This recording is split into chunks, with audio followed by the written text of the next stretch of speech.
भगत का बोलना बाद में होता है, भगवान कार्य पहले कर देते हैं। द्रौपदी ने बाद में बोला, मेरी लाज बचाओ, बाद में बोला, तैयार पहले से। जब भीष्म पितामह से द्रौपदी पूछती है, ओ बाबा आज तुम धर्म की बात कर रहे हो, उस दिन तुम्हारा धर्म कहां गया था? जिस दिन मेरी लाज भरी सभा में उतार रहे थे, मेरे तन से साड़ी उतार रहे थे, तब तुम नहीं बोले। तो उसने कहा, बिटिया बोला था। कहां बोले थे? जिसको बोलना था उसको बोला था। किसको बोला था? तब खड़े हुए भगवान श्री कृष्ण कहते, द्रौपदी तुझसे पहले भीष्म ने मुझे बोला था। हे मेरे ठाकुर, मैं तो इसका नमक खा रहा हूं, मेरे शरीर में तो अवगुण आ गए, इसका नमक खाने से, इसका भोजन करने से मेरे शरीर में तो धर्म नहीं बचा। तू तो स्वतंत्र है ना, मेरी बेटी की लाज बचा देना। ये भीष्म ने बोला था, तूने नहीं। अरे तू तो बहुत बाद में बोली थी, बहुत बाद में बोली थी। भीष्म पितामह परमात्मा के अनन्य भगत हैं, ऐसे द्रौपदी भी अनन्य भगत है। पर द्रौपदी की गलती हो गई, ऐन मौके पे संसार की तरफ देखने लगी, कपट कर दिया दुष्टों ने। युधिष्ठिर जो धर्मराज है, फंसा दिया उसको। अब ऐसा कहीं लिखा हुआ है कि राजा को यदि कोई युद्ध में ललकारे और युद्ध के लिए बुलाए तो राजा मना नहीं करता है। होगा कहीं शास्त्र में ऐसा वर्णन? अब युद्ध में कोई ललकारे तो युद्ध करेगा, युद्ध में कोई बुलाए तो युद्ध भी खेलेगा। यहाँ तो श्रेष्ठ पिताश्री ने, ज्येष्ठ पिताश्री ने बुलाया, युधिष्ठिर जी आए हैं इंद्रप्रस्थ से हस्तिनापुर। चौपट सार बिछ गई, दुर्योधन कपट करना चाहता है।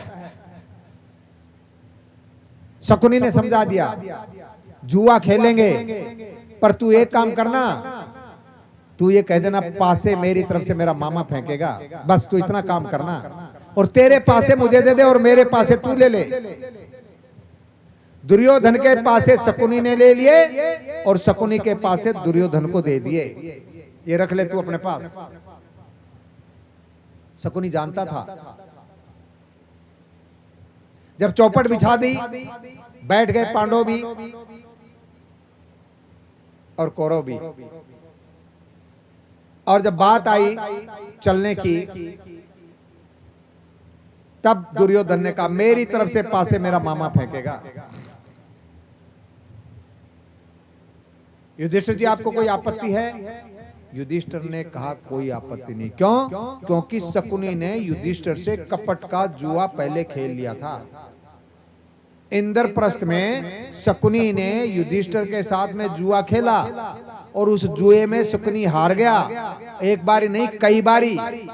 और जब शकुनी हार गया तो युधिष्ठिर को लगा कि मैं इसको जीत लूंगा, लेकिन उसको यह नहीं पता था कि वहां ये चाल चली थी हारने की। युधिष्ठिर ने कहा कोई आपत्ति नहीं। और जब खेलने लगे तब किसी ने कहा ठहरो, यदि दुर्योधन की तरफ से शकुनी खेलता है तो पासे भी दुर्योधन के होने चाहिए। और ये शकुनी भली भांति जानता था उसके मन की मुराद पूरी होगी, क्योंकि उसके पासे दुर्योधन के पास में थे, दुर्योधन के पासे शकुनी के पास में थे, इसलिए दुर्योधन को पासे दे दिए, दुर्योधन के शकुनी ने ले लिए अपने। जिन पासों की शकुनी ने सारी जिंदगी पूजा की, अब वो पासे शकुनी के हाथ में हैं। उपासना कर करके पासों को सिद्ध कर लिया इस शकुनी ने, जो कहता है वही आता है। तब कहा कि चलो युधिष्ठिर, तब युधिष्ठिर ने कहा नहीं, दुर्योधन मेरा छोटा है, अनुज है, पहले उसका हक है, दुर्योधन की तरफ से पासे फेंके जाएं। तब हंसता हुआ शकुनी कहने लगा एक बारी चल ले, फिर पता नहीं मौका आए नहीं आए। युधिष्ठिर ने कहा मैं धर्म को जानता हूं, मेरा छोटा भाई है, पहला हक उसका है। ये दुनिया वालों, जब बंटवारा करो तो बड़ा बंटवारा करता है और मांग छोटे की होती है। समझ में आ गई? घर बांटो, जमीन बांटो, इससे कर देना, फिर छोटे वाले को बोलो भैया जो अच्छा लगे वो तेरा। दो भाई हैं तो दो हिस्से कर दो, 2 हिस्से करने के बाद में छोटे को बोलो लाला जो हिस्सा तुझे चाहिए ले ले, बाकी बचेगा वो मेरा। समझ में आ गई? पहले खुद मत ले लेना। दुर्योधन मेरा अनुज है, ये जो चले वो अच्छा है। और शकुनी चला। धीरे धीरे युधिष्ठिर जी महाराज हारते चले गए, उनके हाथ में पासे आए ही नहीं। रुपया हारा, जमीन हारी, मकान हारे, और अब उसने कहा इंद्रप्रस्थ में ब्राह्मणों के घर, ब्राह्मणों की संपत्ति छोड़ के मैं पूरे इंद्रप्रस्थ का राज्य इस दांव पे लगाता हूं। और शकुनी ने पासे फेंके, जीत गया। अब तो कुछ नहीं बचा। हाथी हार गया, घोड़े हार गया, धन हार गया, संपत्ति हार गया, खजाना हार गया, ब्राह्मणों की जमीन ज्यादा छोड़ करके पूरा इंद्रप्रस्थ हार गया। अब जब ये चलने लगा तब पितामह भीष्म ने कहा राजा से, जो अंधा बैठा हुआ था, बैठा बैठा मुस्कुरा रहा था, मेरा बेटा सब कुछ जीतता जा रहा है। महाराज अब ये युद्ध नहीं रहा है, अब ये खेल नहीं रहा, ये युद्ध हो गया महाराज, इसको बंद करवा दो। दुर्योधन कहा ए बाबा बैठ जा, ये महाराज की मर्जी से हो रहा है और ये महाराज के बंधन में है भीष्म पितामह, इसलिए चुपचाप से बैठ गया चुपचाप से। महाराज की मर्जी से हो रहा है। महाराज मुस्कुरा रहा है, अंदर ही अंदर प्रसन्न हो रहा है।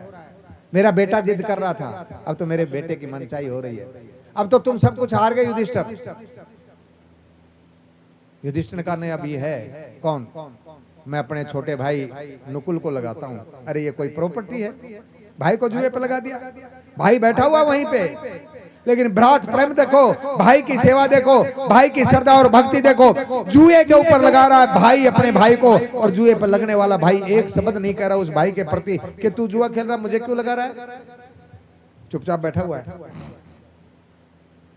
हार गया नकुल को, मैं सहदेव को लगाता हूं। हार गया सहदेव को, और जैसे दोनों को हारा ना, तब कपटी लोग बोले अरे इनको हारने में क्या है, सौतेले हैं, सौतेलों को हारने में क्या है, अपनों को हारे तो लगे। पसीना आ गया युधिष्ठिर को, आंसू आ गए आंख में।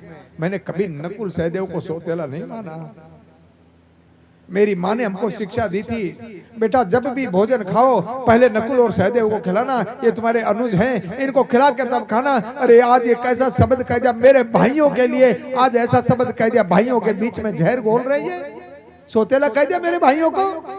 आज मैं अपने धनुधारी भाई गांडीवधारी अर्जुन को दांव पे लगाता हूं, अर्जुन को दांव पे लगाता हूं। ताली बजाने की चीज नहीं है ये।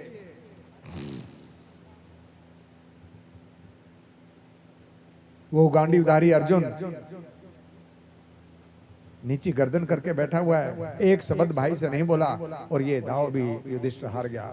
गदाधारी भीम को लगाता हूं, हार गया। अब कुछ नहीं बचा, अब मैं इंद्रप्रस्थ का महाराज। हंसने लगे, इंद्रप्रस्थ बचा क्या तू जो महाराज बचा हुआ है? खुद को दांव पे लगाता हूं, हार गया। दुर्योधन ने कहा उतारो मुकुट, उतारो। अब मुकुट पहनने का तुम्हारा कोई हक नहीं, उतारो, तुम मेरे दास हो। पांचों भाइयों ने अपने सर से मुकुट उतार करके रख दिया, दास बन गए, नीची गर्दन कर ली। युधिष्ठिर ने कहा अब मैं सब कुछ हार गया, मेरे पास कुछ नहीं है। तब दुर्योधन ने कहा एक दाव और है तेरे पास, एक, और यदि तू ये दाव जीत जाए तो जितना मैंने जीता है सब वापस कर दूंगा, सारा। अब देखो जुआ एक ऐसा खेल है, एक पल में आपको धराशायी कर देगा, एक पल नहीं लगाएगा। 1 अरब 1 खरब की संपत्ति भी आपके पास में है ना, आपको भिखारी बना देगा एक पल में। इसलिए इससे बचना चाहिए, महापाप है। और ये कभी भी हारने वाला कभी भी अपने आप को इस दलदल से बाहर नहीं निकाल पाता है। वो सोचता क्या पता ये दाव जीत जाऊं, ये दाव जीत जाऊं, और वो जीतने के चक्कर में हारता चला जाता है, हारता। युधिष्ठिर सब कुछ हार गया। तब इसने कहा कि अब देखो तेरा इंद्रप्रस्थ तू हार गया, तेरे राज मुकुट तू हार गया, हाथी घोड़े धन संपत्ति सब हार गया, मैं सब वापस करता हूं। दुर्योधन ने कहा सारी वापस, यदि तू ये दाव जीत जाए तो। उसने कहा मेरे पास लगाने को कुछ है नहीं। है ना क्या? वो काली कलूटी, वो काली कलूटी तेरे पास है। कौन? द्रौपदी। जैसे द्रौपदी का नाम लिया भीमसेन ए दास है मेरा, बैठ जा चुपचाप से, मालिक के सामने नजर नहीं उठानी। और युधिष्ठिर ने हाथ पकड़ करके भीमसेन को बैठा लिया। बोल नहीं पाया भीमसेन और अंधा हो गया युधिष्ठिर। विवेक खत्म हो गया, ज्ञान चला गया, धर्म खत्म हो गया और नीची गर्दन कह के करके कह दिया, हाँ मैं पांचाली को दाव पे लगाता हूं। और अब की बारी दुर्योधन ने कहा, मामा पो बारा, और पकड़ ली गर्दन मामा की। मामा तुझे जान से मार दूंगा यदि तू ये दाव हार गया तो।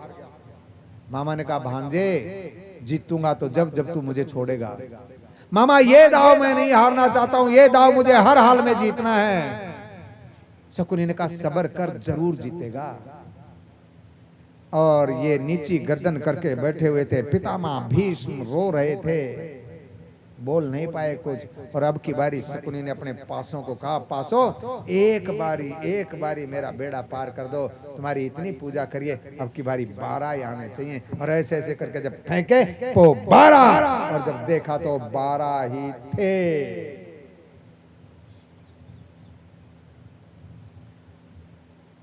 अब तो कुछ बचा नहीं, सन्नाटा छा गया पूरी सभा में। लेकिन कौरव लोग उत्सव मनाने लगे। दुर्योधन ने कहा दरबान से, जाओ उस दासी को बुला के लाओ। सभा में बुलाया जा रहा था। दरबान गया पांचाली के महल में, जाकर के कहा दासी से, महारानी को बोलो दरबार से एक आदमी आया है। महारानी द्रौपदी पर्दे के ओट में खड़ी हुई। देखो मर्यादाएं हैं, पर पुरुष जब भी आए आप एकदम से सामने नहीं जाएं, सीख लो, चाहे आप रानी हो महारानी हो कोई भी। पर्दे की ओर से बोली, हाँ भैया बताओ। तब उसने रोते हुए नीचे गर्दन करके कहा, महारानी क्या बताऊं। तो उसने कहा, बात बोलो, रो क्यों रहे हो, सब ठीक है? महाराज युधिष्ठिर ठीक है, भीमसेन ठीक है, अर्जुन ठीक है, नकुल सहदेव ठीक है, बाबा भीष्म पितामह ठीक है, महाराज धृतराष्ट्र ठीक है, इंद्रप्रस्थ ठीक है, हस्तिनापुर ठीक है, कोई गड़बड़ तो नहीं है? नीची गर्दन करके रोने लगा। अरे जवाब क्यों नहीं देते? महारानी सब कुछ ठीक है पर कुछ भी ठीक नहीं है। क्या बात? महारानी आपको बुलाया है दरबार में। किसने? पितामह भीष्म ने?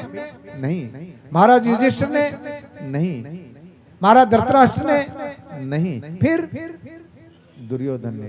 दुर्योधन कौन होता मुझे बुलाने वाला? और तब इसने रोते रोते बताया, ये हो गया है। तब इसने कहा, भैया अब जो हो गया सो हो गया, पर मैं दरबार में जाने के लायक नहीं हूं। मैं एक वस्त्र में हूं, मेरे बाल खुले हुए हैं, मैं कल परसों बाल बांधूंगी, सिर धोऊंगी, मेरे बाल खुले हैं भाई, मैं दरबार में जाने के लायक नहीं हूं। जाकर के कह देना पितामह भीष्म को।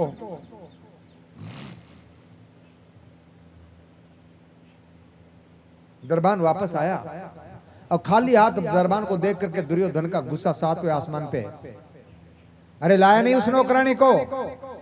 तो उसने कहा, महाराज महारानी ने। और जैसे कहा महारानी, एक थप्पड़ दिया दरबान को। दासी को महारानी कहता है? वो हमारी दासी है, अब उसको दासियों के बीच में रहना पड़ेगा। अरे क्या करवाता है, समय कैसा खेल खिलाता है। वो इंद्रप्रस्थ की महारानी दासियों के बीच में रहेगी? वो धृष्टद्युम्न की बहन, वो अग्नि से प्रकट होने वाली अग्नि तत्व द्रौपदी, वो अर्जुन भीम युधिष्ठिर नकुल सहदेव की धर्म पत्नी, वो भगवान श्री कृष्ण की सखी नौकरों के बीच में रहेगी?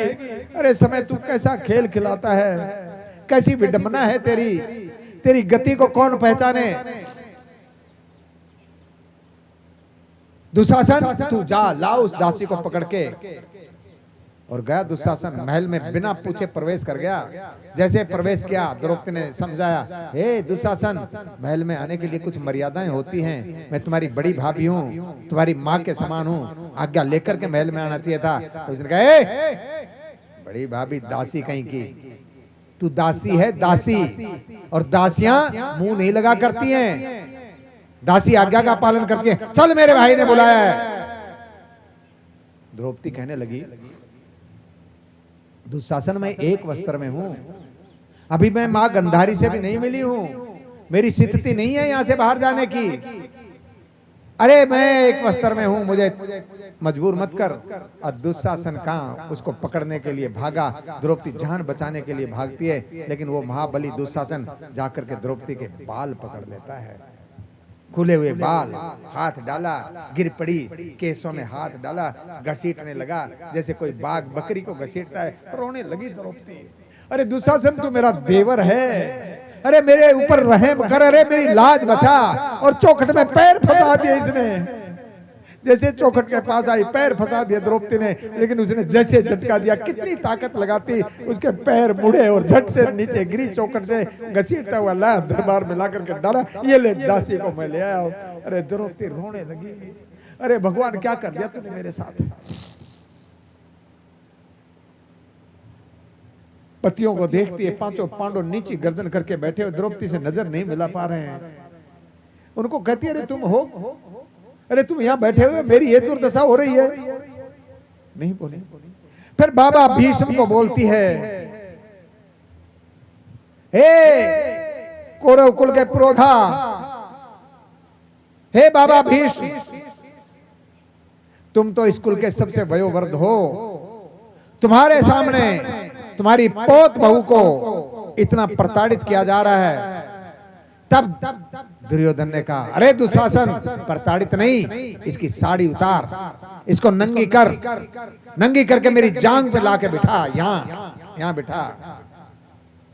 और जब दुशासन उसकी तरफ चला, रोती हुई पितामह भीष्म से भीख मांगती है, हे बाबा मेरी रक्षा करो, मेरी रक्षा करो।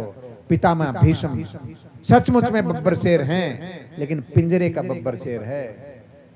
वो चाहे तो धनुष उठा करके सारी दुनिया के योद्धाओं का मान मर्दन कर सकता है, लेकिन अपने जुबान से बंधा हुआ है। हस्तिनापुर की गद्दी पे बैठने वाला जो भी व्यक्ति होगा, उसमें मैं अपने पिता को देखूंगा और उसकी आज्ञा का पालन करूंगा। ये वचन है पितामह भीष्म के, अपने वचनों में फंसा हुआ है। लेकिन एक बात बताएं, जब धर्म की बात आए तो वचन तोड़ देने चाहिए। मेरे वचन ज्यादा बड़े नहीं, धर्म ज्यादा बड़ा है, धर्म की रक्षा करनी चाहिए। लेकिन पितामह भीष्म ने अपने वचन की रक्षा की, नीची गर्दन कर ली। सोने का सिंहासन है, उसकी पुष्ट को जब पकड़ा है दोनों हाथों से और जब पूरी ताकत लगाई तो उसकी पुष्ट टूट गई। सोने के पत्रे बाबा भीष्म के हाथों में घुस गए, लहू की धारा बहने लगी। दांत पीस करके जुबान बंद करके बैठा, रो रहा है भीष्म नीची गर्दन करके, बोल नहीं पा रहा। तब मुड़ती है और द्रोणाचार्य की तरफ में जाती है, हे द्रोणाचार्य, तू तो मेरा दो जगह पिता है। एक मेरे पतियों का गुरु है और गुरु पिता के समान होता है, दूसरा तू मेरे पिता का मित्र है और पिता का मित्र भी पिता के समान होता है। अरे तू मेरी रक्षा कर। अरे तू नीचे क्यों बैठा है, तू गर्दन नीचे क्यों करके बैठा है। लेकिन वो भी टुकड़े तो खाता दुर्योधन के ही था ना, नीचे गर्दन करके बैठ गया, नहीं बोला। फिर कृपाचार्य को कहती है, हो धर्म गुरु, हो धर्म सिखाने वाले, हो धर्म की रक्षा करने वाले, हो धर्म का पाना पहनने वाले, तू तो बोल, तू तो धर्म को जानता है। भरी सभा में अपने कुल की स्त्री की रक्षा नहीं कर पा रहे तो दूसरों की पत्नियों की क्या रक्षा करेंगे। लेकिन दुर्योधन के डर से ये भी नहीं बोला। फिर हस्तिनापुर की गद्दी पे बैठे हुए उस अंधे राजा को कहती है, ओ हस्तिनापुर की गद्दी पे बैठने वाले राजा, तू अपने खानदान की बहन बेटियों की इज्जत नहीं बचा पा रहा तो तुझे गद्दी पे बैठने का अधिकार नहीं। लेकिन नींद मंद बुद्धि, अंधा मन से, अंधा आंखों से मुस्कुराता रहा, नीची गर्दन करके बैठा। फिर अपने पतियों को ललकारती है, नीची गर्दन करके बैठे। फिर द्रौपदी सवाल पूछती है भरी सभा में,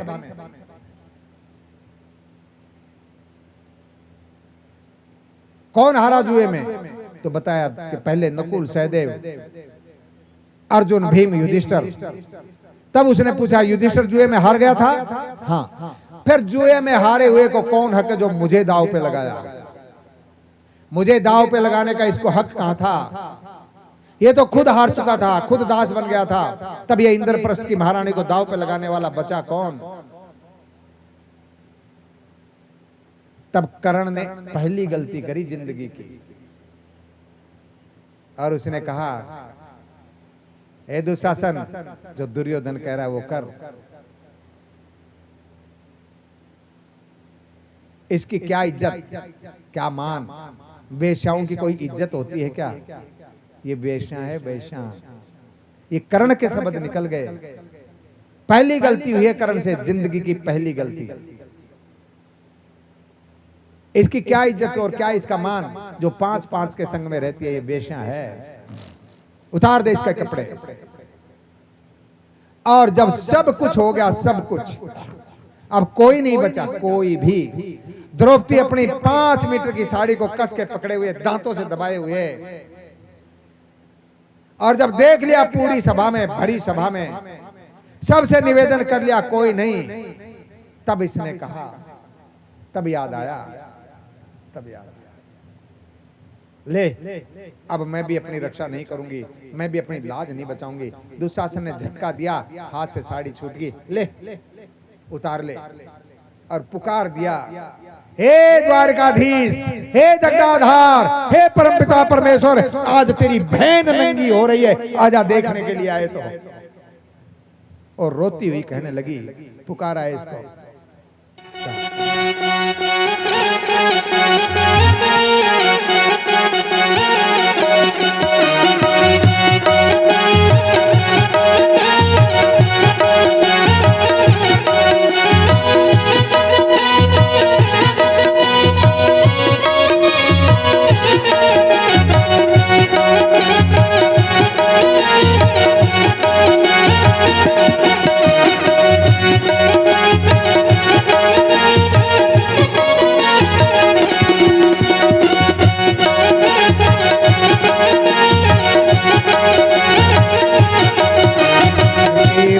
मानी करवाओगे मेरी अबलो खबर लई न कहीं। मनमानी करवाओगे अबलो खबर लई ना। मनमानी करवाओगे अबलो खबर लई न कहीं। मनमानी करवाओगे अबलो खबर लई ना। अबलो खबर लई न रे भैया, अबलो खबर लई न कहीं। मनमानी करवाओगे अबलो खबर लई न कहीं। मनमानी करवाओगे अबलो खबर लई ना।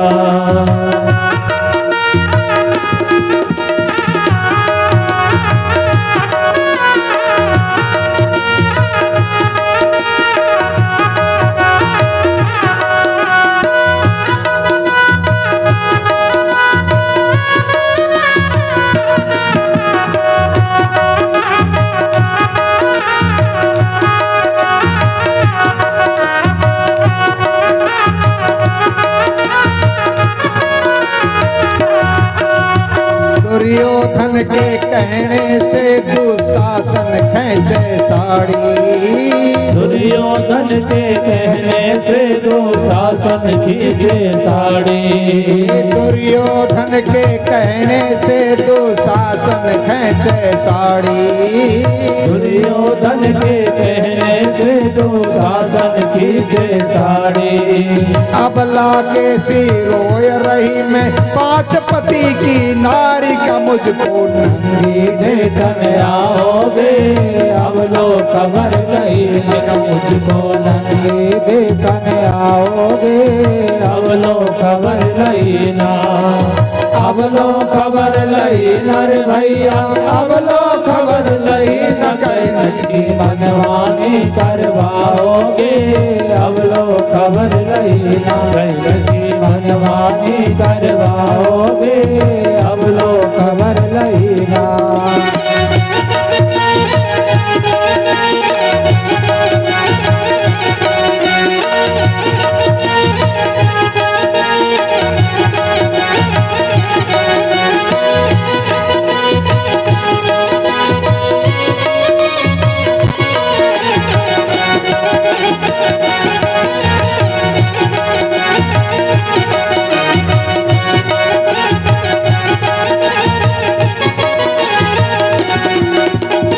वेश्या कहरा शूद्र पुत्र दुर्योधन जांग दिखावे। वेश्या कहरा शूद्र पुत्र दुर्योधन जांग दिखावे। अरे वेश्या कहरा शूद्र पुत्र दुर्योधन जांग दिखावे। वेश्या कहरा शूद्र पुत्र दुर्योधन जांग दिखावे। मेरा विषय नाम धराओगे अब लो खबर लई नख। मेरा विषय नाम धराओगे अब लो खबर लईना। अब लो खबर लईना रे भैया अब लो खबर लईना। की मनमानी करवाओगे अब लो खबर लईना। की मनमानी करवाओगे अब लो खबर लईना।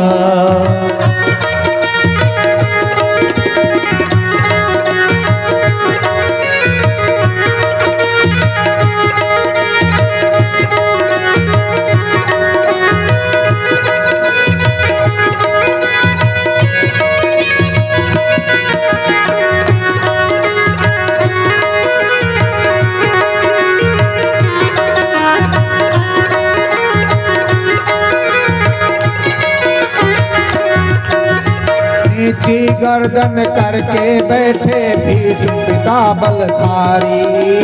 नीची गर्दन करके बैठे भीष्म पिता बलधारी। अरे नीची गर्दन करके बैठे भीष्म पिता बलधारी। नीची गर्दन करके बैठे भीष्म पिता बलधारी। अरे मुख से कुछ भी बोल रहे न कृप और द्रोणाचारी। इनको कैसे धर्म सिखाओगे अब लो खबर लईना। इनको कैसे धर्म सिखाओगे अब लो खबर लईना। अब लो खबर लईना रे भैया अब लो खबर लईना। की मनमानी करवाओगे अब लो खबर लईना। की मनमानी करवाओगे अब लो खबर लईना।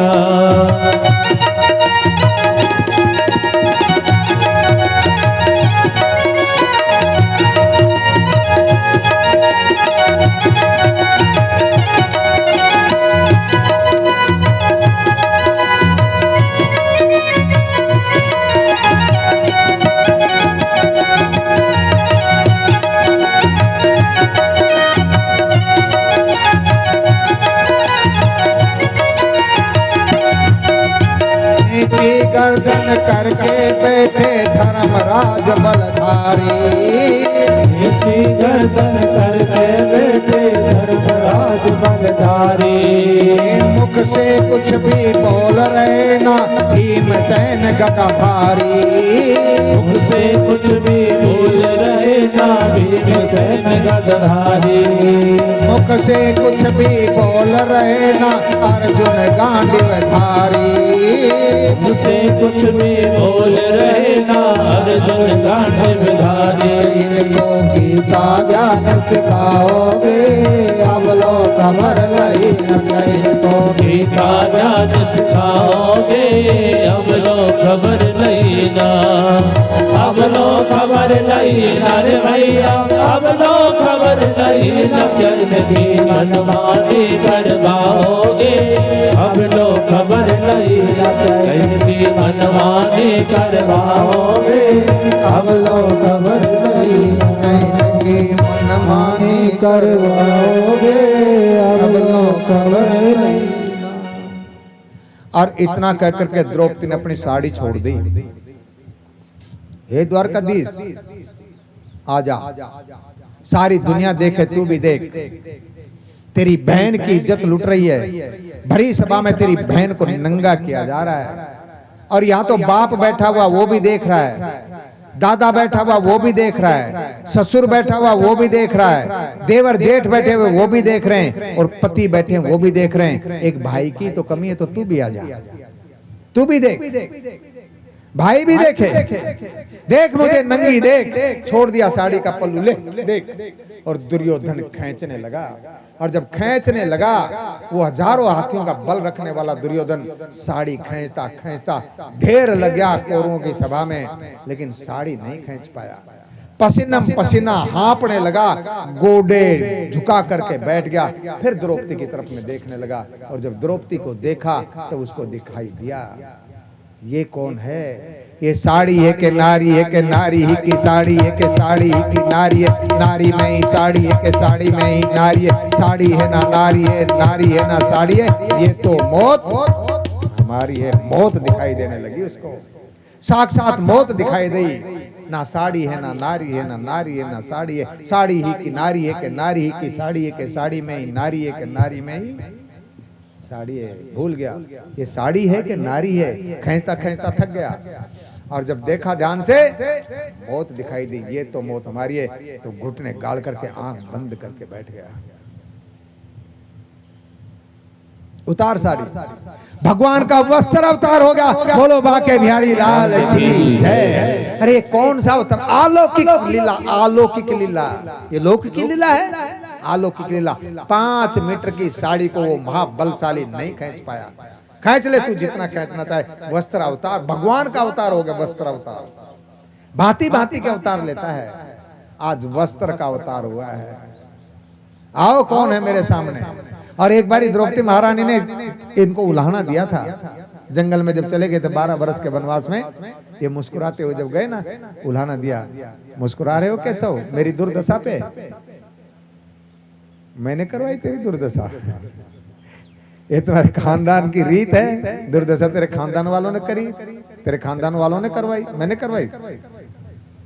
तब द्रौपदी ने कहा हाँ तूने करवाई। क्यों? मैंने क्यों करवाई? अरे हम जुए में हार गए, तुझे पता था? हाँ पता था ना, फिर भी तूने हरा दिया। मैंने क्यों हराया? तुम खुद हारे। क्यों? भगवान एक बात बताते हैं, जब भरी सभा में दुर्योधन ये कह रहा था मेरी तरफ से पासा मेरा मामा फेंकेगा, कह रहा था ना, तेरे 5 पतियों के मुंह में दही जम गया था। एक भी यदि ये कह देता नहीं दुर्योधन तू फेंक, और फिर भी वो कहता कि मेरा मामा फेंकेगा, तो 5 में से कोई एक कह देता। यदि तुम्हारी तरफ से दुर्योधन फेंकेगा तो हमारी तरफ से श्री कृष्ण फेंकेगा, फिर दुनिया में माई का लाल तुम्हें कोई हरा देता, तब कहती तू मुझे। तेरे पति तो अपने आप हारे हैं, अपने घमंड में हारे हैं। एक बारी मुझे याद कर लेती, खाली एक बारी 5 में से कोई एक कह देता हमारे पास से भगवान श्री कृष्ण फेंकेंगे, फिर कोई हरा देता तुम्हें माई का लाल। अपने कर्म से हारी हो द्रौपदी, मुझ पे दोष मत लगाओ। तो क्या तू मेरा भाई भूना? क्या तुझे मेरे दुख में दुख नहीं है? दुख में दुख है कि नहीं ये बात एक अलग विषय है, लेकिन दुख को न्योता कौन देता है? तुम्हारा बल, तुम्हारा पौरुष, तुम्हारा सामर्थ्य। युधिष्ठिर जानता था मैं जीत जाऊंगा, तो जीतना मुझे क्यों दोष देती है? मैं था वहां। लेकिन फिर भी मेरे परमात्मा भगत का हाथ कभी नहीं छोड़ते हैं। एक बारी पुकार लो। अरे गज ने पुकारा, नंगे पार आ गया। द्रौपदी ने पुकारा, वस्त्र का अवतार हो गया।